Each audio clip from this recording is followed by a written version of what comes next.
Attention, please. And now, it's Cutter's Rockcast. Here we go. What's up, man? How you doing? I'm just talking to Scotty Mack, my manager. That's Hi, Scott. Scotty. Hey, man, thank you for finding the time for this. I'm going to let you two get on it, and I'm going to go pick some turkey. Nice. I got a 6-pound turkey I got to go pick up. Wow. All right. Turkey. Enjoy it, man. I'll talk to you later, Scott. Be cool, bro. Bye-bye. Well, there you go. How you doing, man? I'm good, Tommy. How are you? I'm in Switzerland. You know what I mean? Cold, rainy, damp, you know. Oh, I'm in Wisconsin. It's pretty much the same. Yes, it is. Wisconsin, man. Cool. Well, thanks for having me on your show. I appreciate that, man. No problem. I appreciate you taking the time to do it. You know, it's funny because your label, I was talking to them last week and like, hey, would you be, and I'm just setting up guests for future stuff and trying to round out my year for the Countdown and Cutter's Rockcast and my morning show as well. And it's like, hey, would you be interested in talking to Tommy Hendriksen? I'm like, Tommy Hendriksen, I know that name. And I'm trying to remember, you know what I mean? Right. Well, he's got this new project called Crossbone Scully. And I go to the website for Crossbone Scully. I'm like, oh, okay. So it's a made up thing of a alien superhero thing who rides a Harley Davidson and plays rock and roll. I'm like, oh shit, that's my life. Okay, I'm in. And then I remembered the rest of who you are. But Cool. That's cool that you actually looked at that and you were like, that's cool, man. You know? yeah, hell yeah. Well, let's see. Harleys. Yeah, I do that. Okay, cool. I'm in. Rock and roll guitar player. Yep, do that too. So I have to live vicariously through everybody else. That's how I got into radio because I'm a failed musician. And I'd say it's a musician if you're still doing what you love to do in radio, man. Hey, there you what? go. Exactly. But tell me, so let's start first of all with who you are, because I feel like there are going to be people who listen to my podcast and my Countdown radio show who are going to go, I'm not sure who that is, because they might not know Alice Cooper's band, or they might not remember Warlock and things like that. So yeah, I know. I did a deep dive, man. But let's start there. So you've been in this business for a long ass time, Tommy. I'm like a cockroach, man. It's just like I'm still going. I'm still. I always say the struggling, working musician. That's exactly what I am. A working, struggling musician. Because it's just like everything I've done is led up to this point. Andrew, it's like everything that I've done has led up to this point where I've learned so much from every guy I've ever worked with, every person I've worked with. And it's been like, I've had like 13 lives. I feel I've played every kind of music you can imagine, and rock and roll's always been in my DNA. You know what I mean? That's always been my first love, so. Well, the list of people you've worked with is extensive, to say the least. Obviously, in this 13th life of yours, you do play in Alice Cooper's band, and you do some stuff for Hollywood Vampires, and then you have this new project.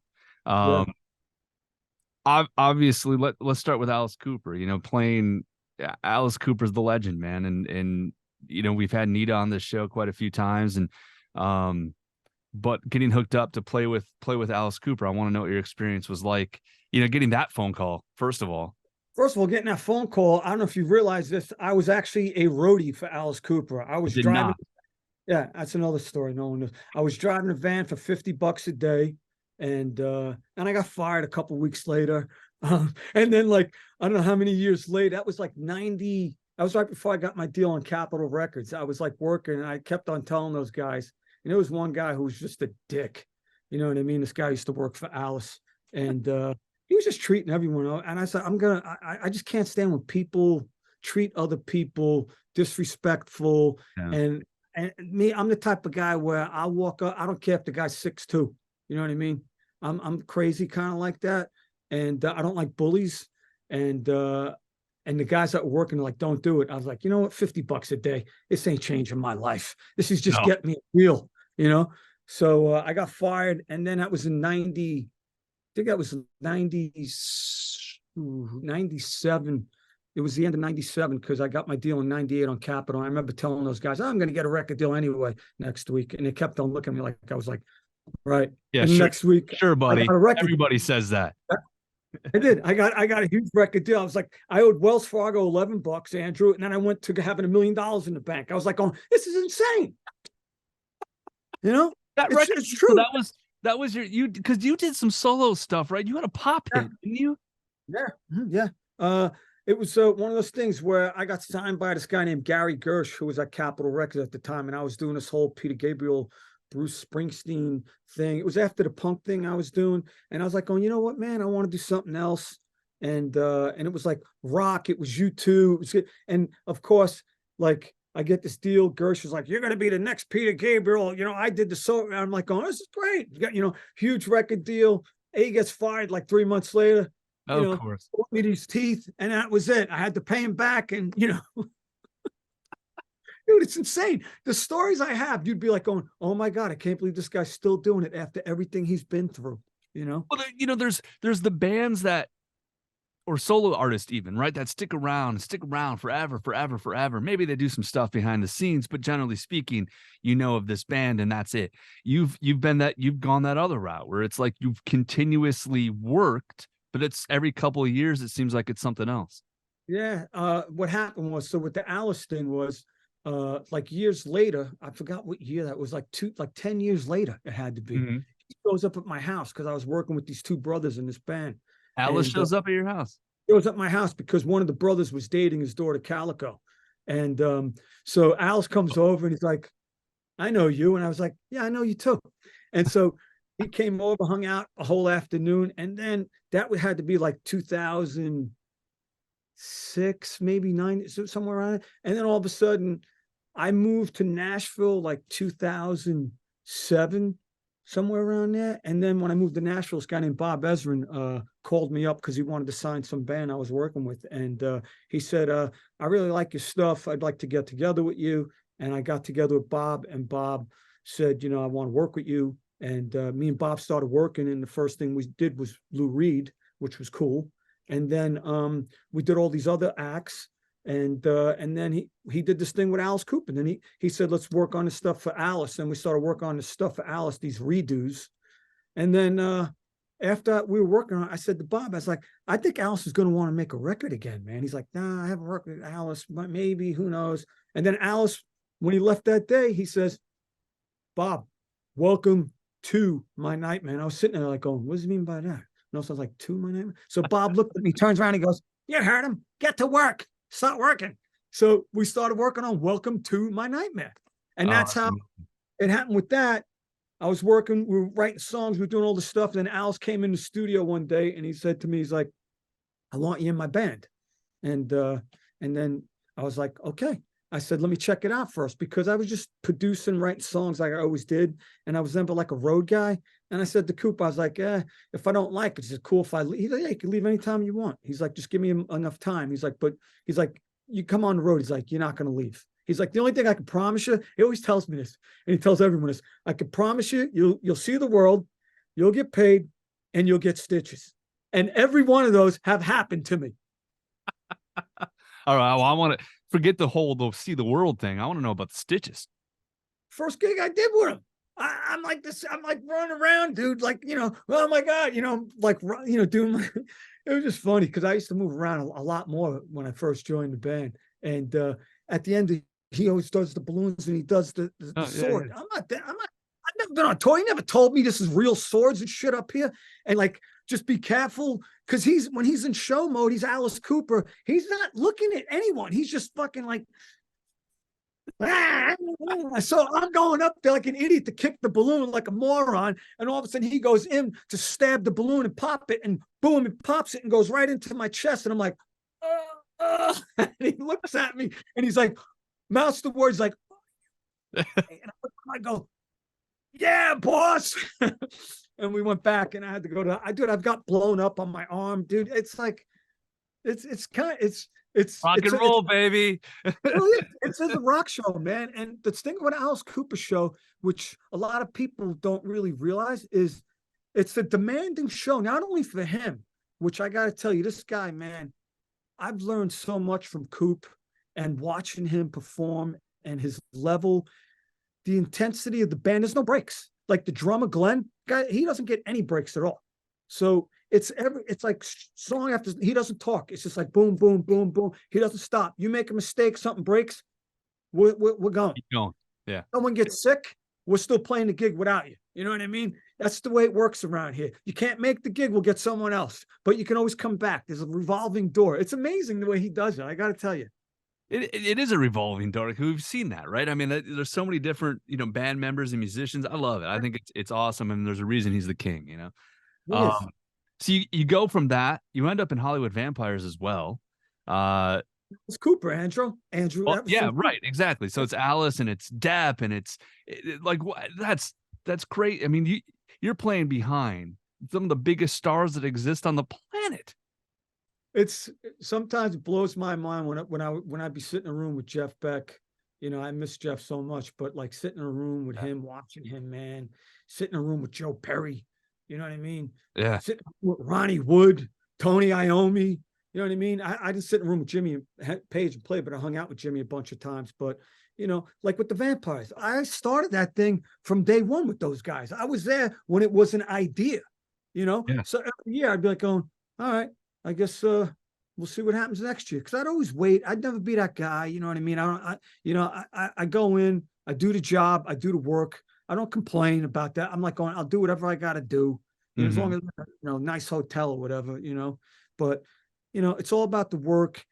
And then finally, Johnny said last year, he's like, listen, man, this guy, he's a band member. And, thanks to Johnny Depp, he made me a band member, Oh, that's amazing.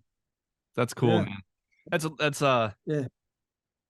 for having that kind of career, for having that kind of process throughout your life to be here where you are now and afforded to do your own stuff too. Let's talk about Crossbone Scully. I want to know more about this because this is your latest project. Obviously you have all the other stuff, but Crossbone Scully, I just listened to the 3 songs that are online right before this conversation, including the one with Phil Collins from Def Leppard. Like, explain to what this is, because it is a little confusing, right? When you look at it and go, okay, it's an alien Harley rider who has a, you know what I mean? Like misfits of rock and like, the guys we just talked about. What's that? So what happened was, so I'd be always sound checking, like with Glenn. We'd always sound check AC/DC songs during sound check. And 2 of our lighting guys are like the greatest guys. One of the guy works for AC/DC for like 30 years, Cosmo, the other guy, Joel. And Joel one day said to me, what are you doing up there? I was like, I'm fooling around. He's like, and he looked at me shaking his head. He's like, nah. He goes, you should be doing this. And I looked at him, I was like, really? I used to do this back in the club days, man. He's like, nah, Tommy. He goes, you got something here, you should do it. And then Cosmo would be like, man, you did it really well. So I went home and I wrote some songs. And first one was The Boom Went the Boom. And I remember writing that and going, you know what? Wow, yeah, I could do this. This is cool. And then I was working on his stuff. And then Ross Halfin, famous photographer who's very picky about everything. And I respect his opinion. He's like one of those English dudes. If Ross likes you or likes what you're doing, that's great. Because he doesn't really like a lot of things. Yeah. And he liked it, and he brought it. He got me to Pete Way. I mean, no one even knows that. Pete Way played on 2 tracks. So Ross brought a record company guy, and then I brought it back to Switzerland. And the guy I was working with, this guy named Tommy, he was telling me that he played all the guitars and stuff on the record too. And he was telling me he knew Mutt Lange. So I said, why don't you play it for Mutt? And he did. And then I got a phone call from Mutt Lange saying it was really weird. It was like one of those things where it was like, I think there's something here.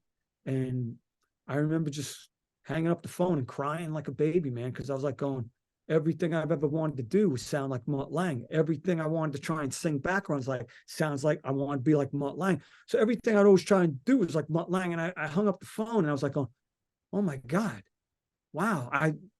Everything just right then and there, it all just came to a thing where I went, the greatest producer who's ever lived just told me that I got something. No one's ever told me that, dude. You know what I mean? It's like no one ever said, hey, you're good at this. You should do this. And I finally felt like this validation where I was like, oh my God, I won. I don't know anyone who could say they really worked with this guy. I don't know anybody unless you sold millions of records and have millions of dollars. Right. And it's just one of those things. So we just started working, and we've been working on it now since 2019, maybe 2008. Okay. It's been a while. I've got like 75 songs. I got enough songs I could put out a song a week right now for the next 5 years, So what happened with that was, Johnny was supposed to be this. So me and Alice would always talk about the story, like when I told Alice, Crossbone, Scully, I want to do this thing with this alien and make this movie, this animated movie. We'll try and figure all these things out. And Alice was like, yeah, all right. So what's it going to be about? I said, I don't know yet. So what happened was, Andrew, was Johnny Depp was supposed to be the voice of Scully. So, and he was very busy at the time. And I had that intro to Evil World Machine because I wanted to start the record with a 8-minute long song. I was like, you know what, man, I want to do shit that I want to do. I'm not doing this because I'm trying to sell records or get on. I'm not trying to sell anything. I'm just doing shit that I love. So I was like, I wanted to do an intro that was like David Bowie, Future Legend, Motley Crue in the beginning, but I wanted to make it like this cool alien voice, and Johnny couldn't do it. So I found this thing online where I was like, Stephen Hawking, let me try that.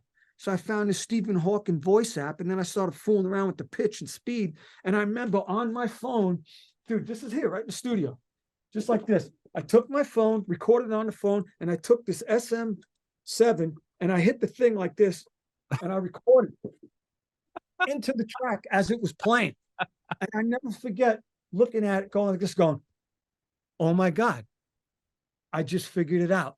And that's how the Scully thing was born. That's where I actually figured it out, was like going, that's it. And I sent it to Mutt. And I went, what do you think? He's like, that's it. You got it. And then when I played it for Johnny Depp, Depp looked at me, he goes, brother, good thing I was busy because that's brilliant. He loved it. So then I played it for Coop, and Coop's like, all right, what's the story going to be? I was like, well, what do you think? And Coop says to me, well, it's got to be a love story. I was like, what do you mean? I was like, I want to just blow up the earth and, and start all over again. You know what I mean? And save all the good people and just kill everyone, all the rotten assholes, So Coop's like, no. He's like, you got to do something that's a little Disney-esque. You know what I mean? Where, what he meant, like, he's like, you got to have a love story. So I kept on rewriting a story. And before we go on stage, right, there'd be intro, like the intro of the show would be going on. And he'd walk up to me and be like, going, I got it. And I was like, and I got my in-ears in. We're getting ready to go on, dude. And Coop's getting ready to sing. And he's looking at me backstage. He's going, the source to all the evil in Scully's world is the sorcerer. And I went, yeah. So the next morning we're having breakfast. And I look at him and go, how did you do that? He goes, I've watched a lot of movies. So I was like, okay. So we got the sorcerer. He goes, this is the evil. He goes, now what is your story? Where are you going with this? I go, all right, give me a couple of days. So I went back and I started fooling around with stuff. I'd throw stuff at Johnny and I'd be like, what do you think, Jay? Because he's got scripts all the time, Andrew. And he's like, he's a whiz with that shit. So he's like, yeah, you got to do something that's a little cool. You don't want to do that thing. You want to be cool, And I was like, all right, let me try and figure it out. So it took me a while. And then I went back to Coop and I said, all right, listen, all right, I got this thing. There's these beings, we'll call them. We don't know what Scully is. We don't know if he's an alien, a shapeshifter, God, or whatever. I know this has taken up a lot of time, and I apologize. Oh, dude, tell your story, man. This is why we do this. I love it. So, and I say to Coop, I go, we don't know what Scully is. He's like, I like that. Maybe he's a shape. We don't know what he is. We don't know if he's God. We don't know anything. I was like, but you are the bringer of light. He's like, what do you mean? I was like, you're like this light force, I was like, you are the dad to Scully and the sorcerer, who are brothers who don't know they're brothers and are at war with each other because one wants to destroy everything. The other one wants to party, fun, do all the stuff. Exactly. And so Coop's like, yeah. I was like, but check this out. I was like, what about if these deities plant this chick on Earth that could tell when Scully comes down every 7 to 14 years, whatever it is, because he likes to party and, and like bang chicks, You know, I don't know if I can say that, but it's like that's what he likes to do. He likes to party and have fun. So he comes down, and this deity named Piper is there, and she's been waiting because they know when he's coming, because they could see the force. You know what I mean? So he comes down to Earth, and she sees him, and she goes to him, and right away Scully's like, "I like you," and they hang out and they party, and they, have their way with each other. So Scully leaves. Yeah. Scully goes back. He's time traveling. You know what I mean? But he hands her a key with a lock. You know what I mean? Like this thing right here on my neck. Yeah. He tells her, he's like, if you're ever in dire need, I will come back to Earth to save you. I don't care about anyone else, but I'll save you.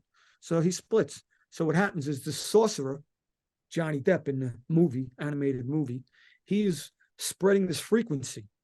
Kind of like the movie Alive. I was trying to think, where we put the glasses on, you could see, the animals and stuff or whatever it was. But I was like, well, he's spreading this frequency, and certain people, where he's taking their eyesight away, where they can't see what's really going on, what's in front of them. You know what I mean? Mm-hmm. And so there's certain people that can see it. Most people can't. So he's spreading this frequency, and it's affecting everyone, and it's killing Piper. But what Scully doesn't know, Piper has a kid named Kid. He's got a son. You know what I mean? So he fathered a son, Scully, because that was the whole idea, because these deities wanted Piper and Scully to mate so they could find the chosen one. Now we're going to Eddie Murphy. Okay. No, I'm in. This sounds like all the great movies and comic books and everything else. That's exactly it. That's what I'm trying to think of. To it, yeah. So they have this thing. Scully comes back. He finds out he's got a kid, and he's like, "What is this?" He comes back, so he's got to fight the sorcerer. And who does Scully bring in? He's got his allies. He's got the big bad bone crusher, which is Joe Perry. Joe Perry's the bone. He's the muscle. Then Kane Roberts is the alpha watchman. He's the dog. Nikki Sixx also makes sense. Right, Nikki Sixx.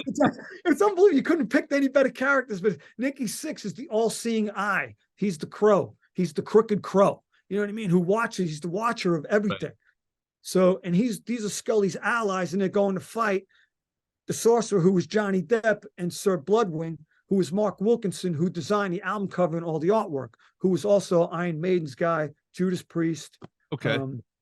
And he's another English guy. So they're coming out to destroy, the sorcerer. So what happens, the whole thing one is these things that happen in Scully's life. There'll be a thing too, which I'd like to have, where we're trying to make this movie where we can get on Netflix, where we have like each week is a different rock star. He's an ally. Maybe he might be, a villain, and it's this whole thing where I want to like Into the Spider-Verse, something like that, where we could really do something cool. And that's how the whole Scully thing started coming together. And that's one of the avenues, you know what I mean? I want to do that. So, okay. And then, just to sort of paraphrase everything, right? There's the music, which is an album that is coming, and probably more.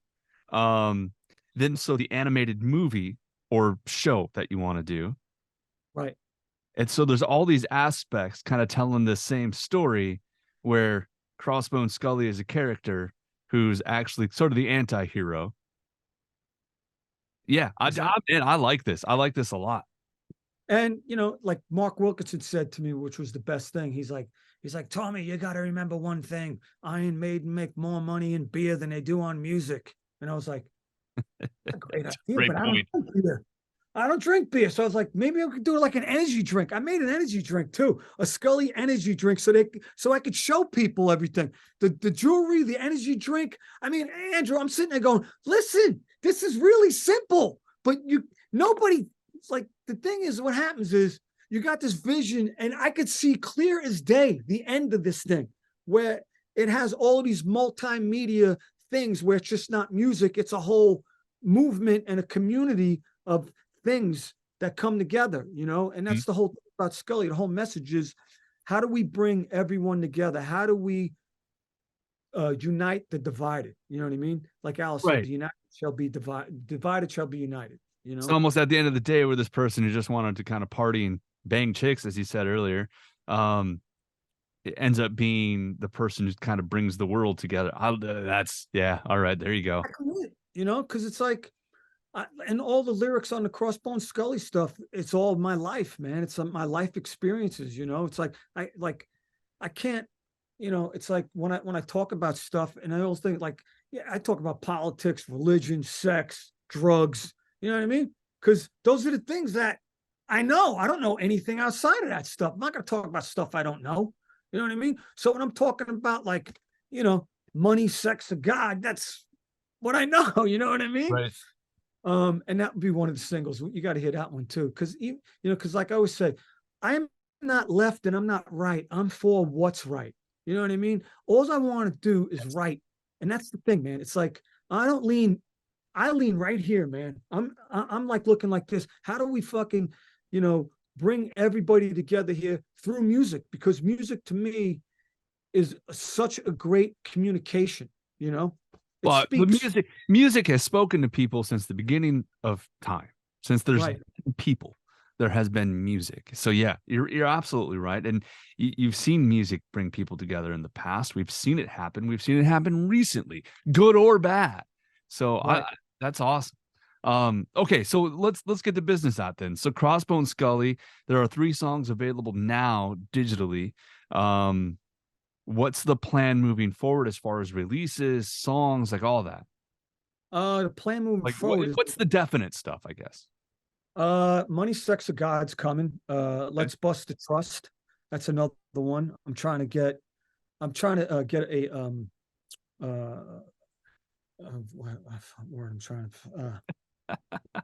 a feature. You know, like I have a film. Trying to get someone on this on Let's Bust the Trust, somebody really big. You know what I mean? It's like I really think it would be amazing if I could get them. I'm still working on it. Sure. And then after that, High on You, and I think after High on You, the record's coming out. So it's like 6 weeks. So you've got about 6 songs total that will be out by the time the record comes out. We're looking at what, early to 2024 probably for the album? We're in the middle of 2024. Middle of 2024? Yeah. I'm still trying to figure out that how they want to plan that. Yeah. It all, I mean, by the way, this is super initial stages of this project. I'm excited about it. Thanks. It really is. It's to me, it's been like 4 or 5 years already, but it's all like brand new. Like what I'm Unbreakable. Like that was one of those tracks I had, and I was fooling around with it. I was like, it sounds like Blaze of Glory or something like that. It had this Bon Jovi thing to it. It really did. And I was like, all right, how can I make it cool, you know, and do my own thing? And I was like, oh, cool. I got, hey, you know, I'm not a saint. Yeah, you. I'll tell you what I ain't. I'm not hateful, disgraceful. I'm just grateful. You know, I'm a war. Times are rough and you got to stay tough. I was a little cliche, but I was like, it was important to say that. You know, times are rough and you got to stay tough. I'm a warrior. You know, I'm unbreakable, because it's like all the stuff that we go through as human beings. You know what I mean? It's like that lyric was very important to me, because I was like, it's a lot of stuff that I go through every day still, you know what I mean? And then I said to Mutt Lang, I said, hey man, I got this part. I got a chorus idea. I don't think it's really that good. Maybe you might be able to come up with something. And boom, the guy came up with that chorus, and I went like this. I called him up and went, that's a hit, man. I don't know what a hit song is, but I can tell you right now, it sounds like a hit to me. I could hear that at every football game right now. Every baseball game, hockey games, soccer games. Yeah. I'm just waiting for someone to discover it and be like, hey, why don't we use that for Monday Night Football? Why don't we use that for the Super Bowl? It's like, really? It's a lot cheaper than AC/DC. You know what I mean? Oh, that's true. I don't think they're hurting for money though. No.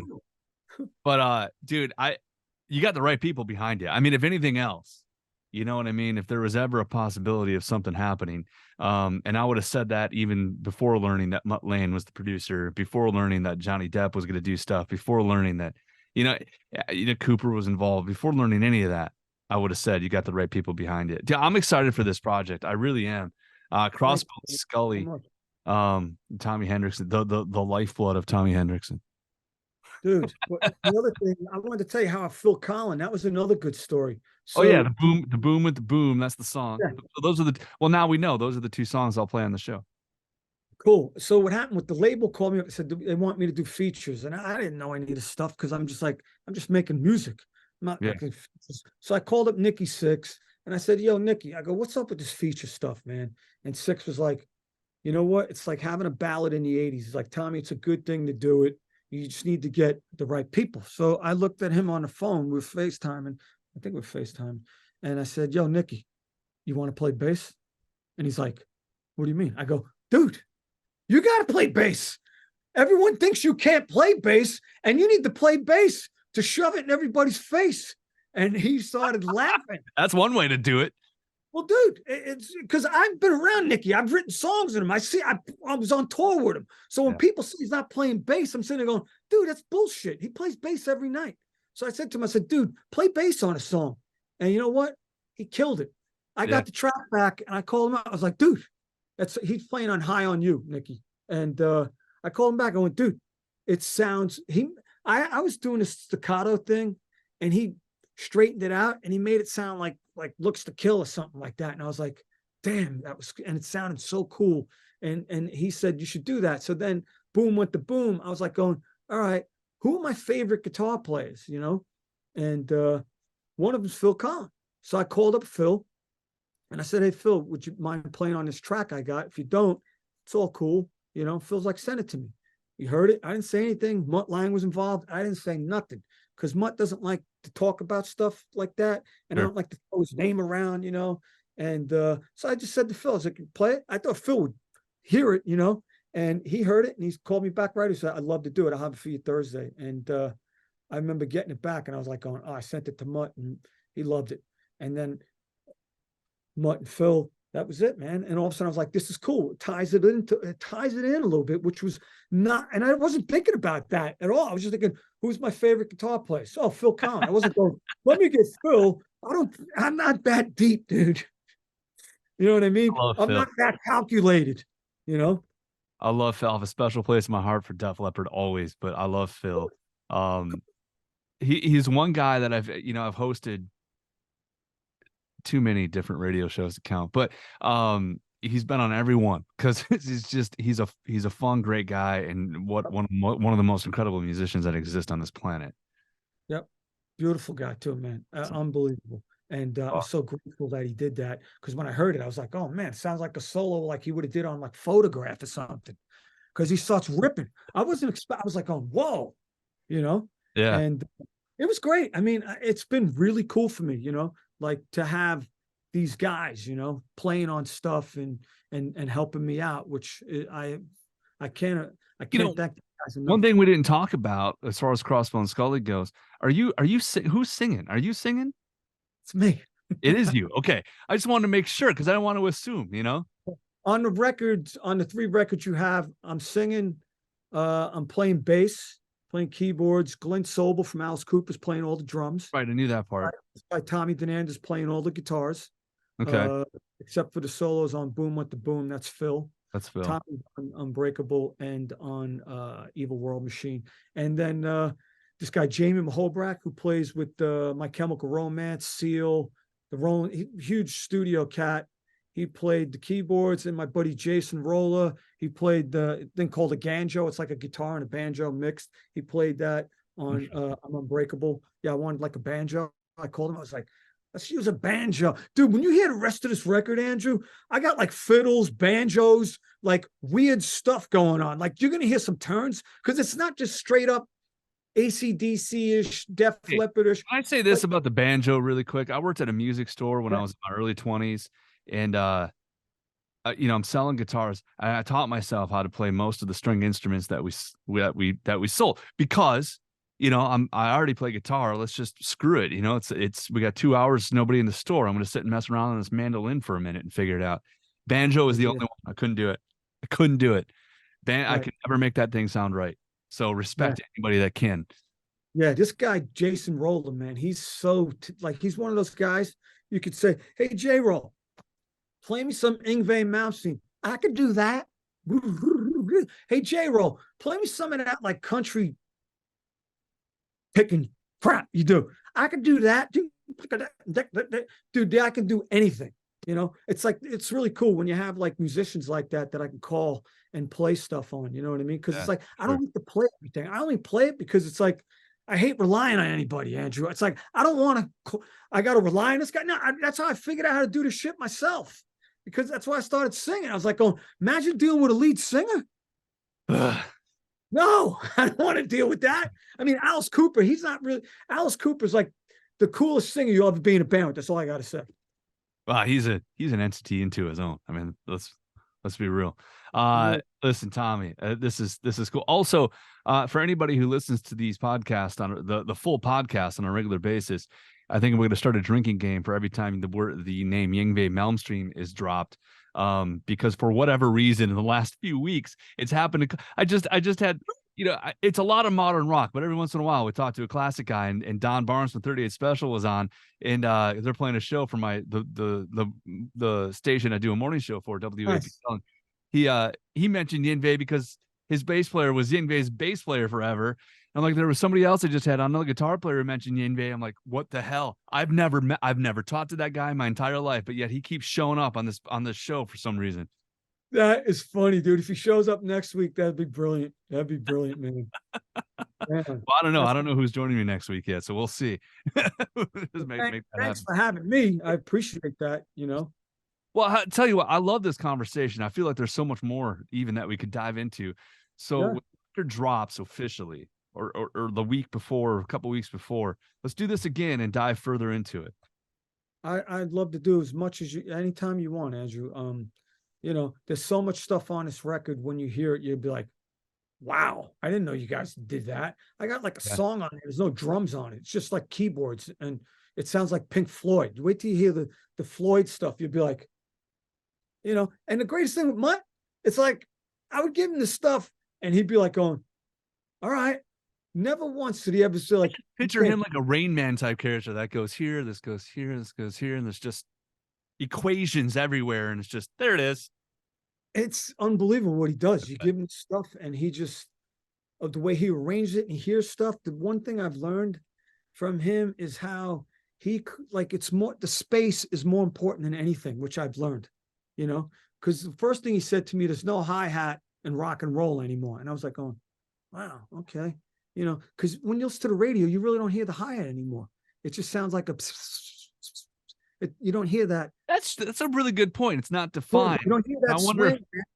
I wonder, listen, I have 2 minutes left, but I wonder if that's, with everything being so down-tuned, this is probably going to go over some casual fans' heads, but so much of modern music is tuned lower. And I know we get into some of the classic stuff, right? And we tune a little bit lower to help out the singer. But that's a real thing. And I wonder if that has something to do with it, that those highs just don't come through in the mix like they used to. Yeah. Well, a lot of drummers don't really play that, Andrew. They don't swing that high. Like with Glenn, like he's got this thing where I could be like, dude, you gotta, and he could play anything. That's another thing about Glenn Sobel, dude. He could play anything. You tell him do this, play that, it's great. The incredible musicians that you're working with, Tommy, is amazing. It really is. They make your job easy. For sure. Crossbone Scully is the new project. Tommy Hendriksen, you know him from literally everything else. Tommy, thank you so much for doing this. Enjoy your time in Brooklyn. We'll see you soon. Thank you, Andrew. There you go. Look, you got it, man. Love and prosper, or whatever. Dude, exactly. You're exactly right. All right, Tommy. That'll wrap it. Thank you for doing this, man. I truly appreciate it. We'll do this again soon. I really hope so. Cool. Thank you, brother. Take care. Cutter's Rockcast. Don't forget to tune in. Exactly.